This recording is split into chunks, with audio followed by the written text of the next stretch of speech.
Today I'm going to show you a very simple thing you can do each time you pick up your guitar to basically guarantee that you improve each time that you practice, no matter if you've got 5 hours to practice or 10 minutes to practice. And to begin, let's do a little thought experiment right now. Imagine two guitar players, and let's say, for the sake of argument, we're going to make them as similar to each other as we possibly can. Let's say that they're the same age and they practice basically the same practice items for about the same amount of practice time each day. Let's also say that they have about the same ability to focus, and let's also assume that they have the same size and shape of their hands, and let's also say that they have about the same level of natural talent as well, which is their inclination to instinctively do the right things in the right way when they practice. And the question for you is it fair to assume that both of these guitar players are going to improve at about the same pace?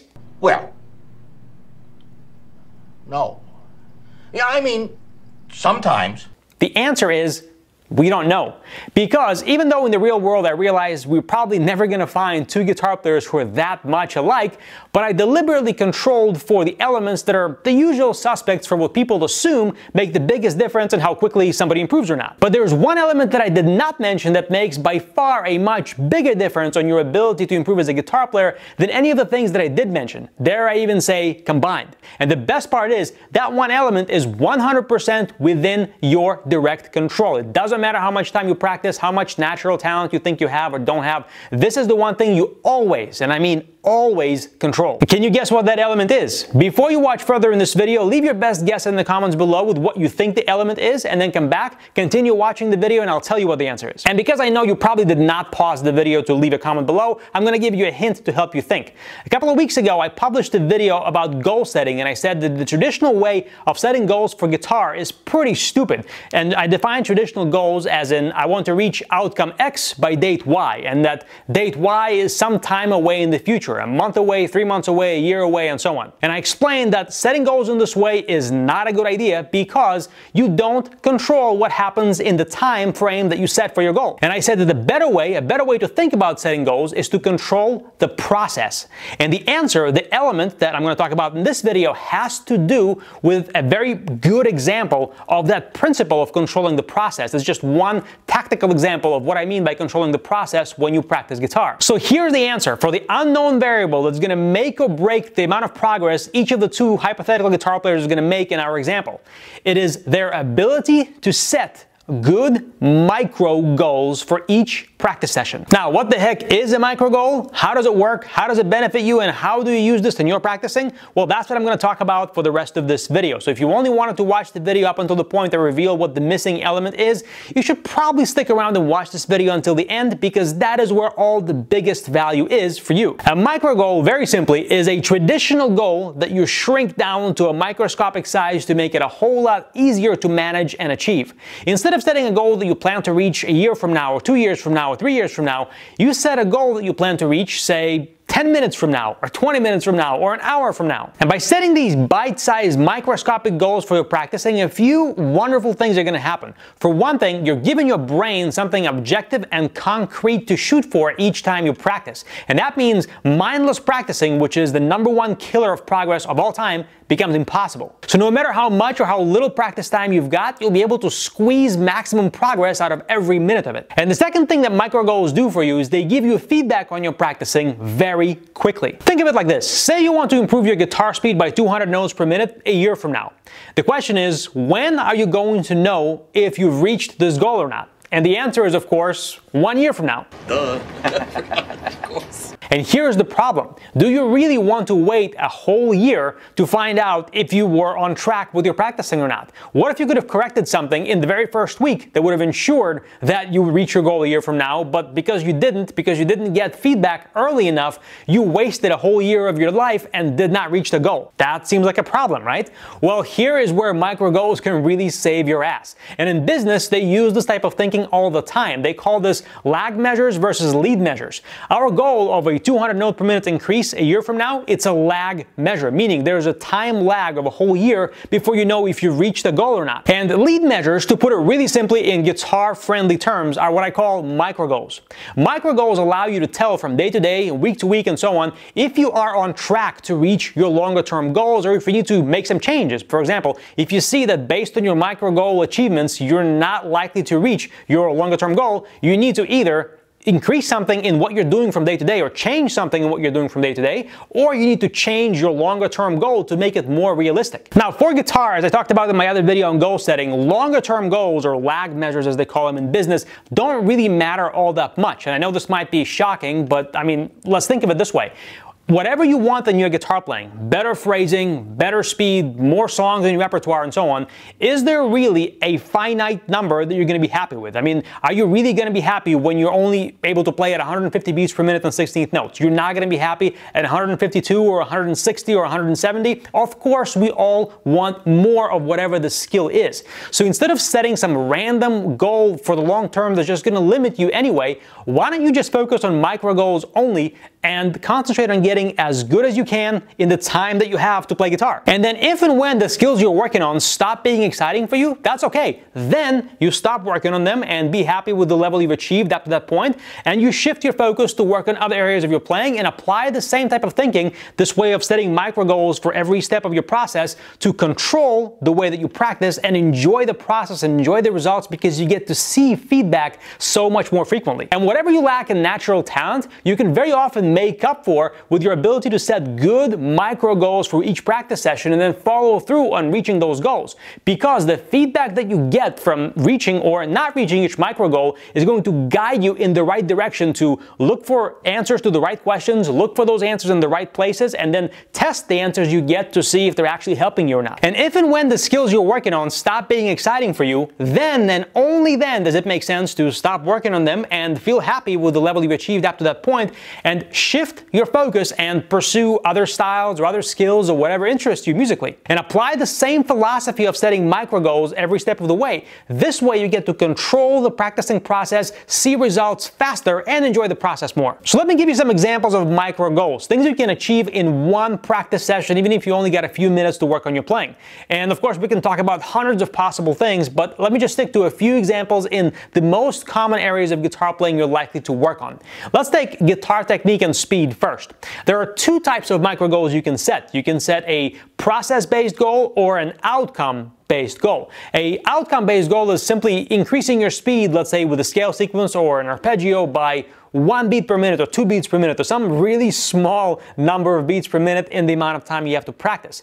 And that is, of course, quite realistic depending on how you're practicing, if you're being careful about one thing, which I'll talk about a little bit later on, but that's a good example of an outcome-based micro goal. Now, a process-related micro goal for technique or speed usually has nothing to do with any metronome numbers. All you do is you choose one element of technique and you're focusing on that for whatever window of time you set, let's say 5 minutes, and you're making sure that you're doing that element of technique correctly for every repetition you do during those 5 minutes. Are you sure about that 5 minutes? Say, for example, you're getting used to a new way of holding the pick. So you may practice a scale up and down or some scale sequence, but the whole time for 5 minutes, you're focused on how you're holding the pick. And your job for 5 minutes is to make sure you're not reverting back to whatever old way was for you of holding the pick, and you're only reinforcing the new way of doing it for those 5 minutes.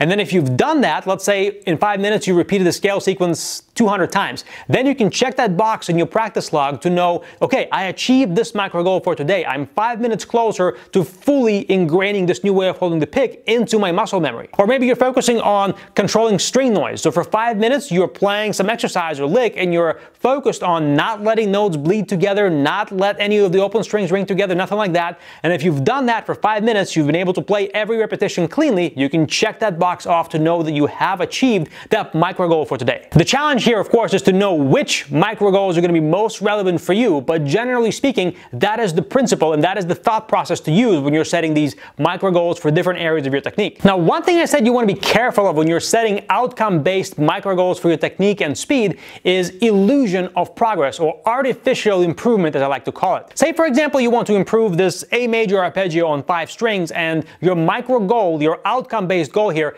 is to play it 3 beats per minute faster 5 minutes from now. What you don't want to do is you don't want to just set the metronome 3 beats per minute faster and then just sit there for 5 minutes repeating the arpeggio over and over non-stop like this. The reason is, after 5 minutes go by, you will very likely be playing the lick a little bit cleaner and faster by those 3 beats per minute. But the problem is that improvement is not going to last. That's because after you play something 80 times or 150 times or 200 times, your hands have found the best way to play something, but they can only do it after playing non-stop for a few minutes. And if you stop and take a break from practicing, go to the kitchen, make yourself a sandwich, then come back and start playing again, the arpeggio is likely not going to be as clean, and you may not even be able to play it at the faster speed you thought you achieved. If you want to know how to solve this, check out my other video on the Kit Kat guitar practice method. You can check it out right here, where I walk you through exactly what to do to solve this problem. And your speed is going to improve through a combination of strategically selected outcome and process-based micro goals for technique. As you refine different elements of technique and as you gradually push your speed up a few beats per minute at a time, a few beats here, a few beats there, that is when speed is going to improve, and it's going to be a byproduct of doing everything we talked about. The same, by the way, applies to fixing bad habits. There, micro goals are really going to be your friend, because if you've got some pesky mistake in technique, like you've been picking like this the whole time and now you realize you want to pick more from the wrist using wrist dominant picking that I talk about often on this channel, what you don't want to do is you don't want to put the rest of your playing on hold just to fix one bad habit. That's going to take forever. What you want to do is set a micro goal for 5-10 minutes or whatever you can invest in fixing this bad habit, and just focus on drilling the new motion for that amount of time, and then move on to whatever else you've got to practice. This is the best way to keep your sanity as you're undoing bad habits one by one, while still improving the rest of your guitar playing, which is obviously what you want to do as well. Now let's talk about creativity, like improvising or songwriting. Can micro goals really help you there? The answer is yes. They definitely can. That's because, similar to guitar speed, improvising and songwriting are really nothing more than byproducts of a number of musical skills that you practice, you refine, and those skills enable you to be more creative when you're improvising or writing songs. So what you want to do is make a giant list of all the individual skills that go into, let's say, improvising, like for example, note choice, phrase structure, solo structure, all the different phrasing ornaments, vibrato variations, string bending variations, double stops, slides, pinch harmonics, pitch range, and a whole bunch of other things you can think of. Put them all into a giant list, and every time you practice, you just pick, let's say, one of them, and for whatever time you've got, 5, 10, 15 minutes, just focus on refining it, making it better, and getting it closer to being mastered. And as you get better at each of these elements, and then you practice putting them together, that is when your overall ability to improvise better is going to go up. This is a much better way to practice improvising than just mindlessly jamming over backing tracks, because even if you're playing the right scales over the right chords, you're not really isolating and zeroing in on all the little nuances that make somebody a great improviser versus just some crappy, mediocre improviser. And when it comes to creativity, you also want to focus on both the process and the outcome. And here, on the creative side, it's probably even more important to sometimes focus on the outcome just as much as the process, even though I'm normally not a big fan of just forcing some outcome to happen. But I know what happens to most guitar players is they have a hard time forcing themselves to finish a song or finish a solo. So sometimes it's good to just say, I'm gonna write whatever I can to make a solo out of in the next 5 minutes. Even if it's the crappiest solo in the world, I'm never gonna want anybody to hear it, but in the next 5, 10, 15 minutes, I'm going to write a solo by hook or by crook. Sometimes you want to force yourself to do that. And after you have a solo to work with, even if it's the world's crappiest guitar solo ever, you can now focus on setting process-based micro goals for your creativity, because you can isolate little chunks of that solo and you can refine it little by little to make it better. You can improve the notes a little bit, you can improve the phrasing a little bit, you can change the order of the licks, you can replace one of the licks you don't like with a better one. Another way that outcome-based micro goals can help your creativity is by forcing you to come up with more ideas. Say that you are struggling to come up with a riff for a song and you have to come up with 3 versions of a riff and you're stuck. Well, what if instead of coming up with 3 ideas, you force yourself to come up with 9 or 12 or 15 or some other larger number? I know this sounds kind of funny, but what it does is it forces you to exhaust all the crappy ideas or all the usual ideas you normally would gravitate to first, and then your brain goes into a whole different gear and you start coming up with new possibilities you would ordinarily never consider. In this case, forcing an outcome to happen is very good because you're doing this on a very narrow time frame where it's very realistic to come up with that many ideas, and because you're not restricting yourself to what the ideas can be, you're much more free to experiment and come up with new things that are going to grow you as a musician and make you a more creative songwriter. So I could sit here all day giving you example after example for different types of micro goals for ear training, studying music theory, learning songs, or whatever else you're working on as a guitar player, but I think we're getting a picture. So start thinking of your guitar practice time as simply stacking one micro goal on top of the other, and that is what's going to move you forward in the direction you want to go as a guitar player. And if you want some help with setting the right micro goals for your guitar playing and then practicing correctly to achieve them, I can help you with that inside my Rapid Fire Guitar Practice Training Program. In that program, I go into much more detail about everything I talk about on this channel, all the ins and outs of guitar practice, technique training, undoing bad habits, building your speed, all that good stuff.